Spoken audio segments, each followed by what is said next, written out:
دختره میگه به هم قول داده بود، گفته بود حتی اگه روز عروسیت هم باشه خودم میام و میبرمه. توی سالن عروسی هنوز داشت به همین چیزا فکر میکرد که پسر میاد یا نه. رفت تو تالار دید پسر ناکس بازم نیومد. با خودش گفت پسر همه همینن، همشون لب و دهنن. دختره میره سر خونه زندگیش. یه چند وقت بعد یه نامه‌ای براش میاد که رو نامه پر از خون بود.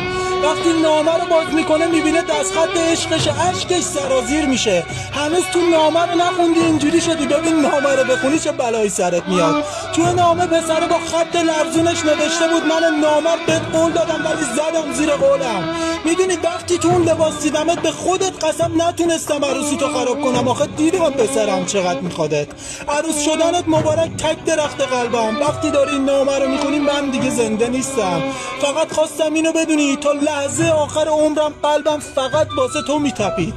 راستی تو عروسیت منو دعوت نکردی ولی حتما سر ختم من بیا.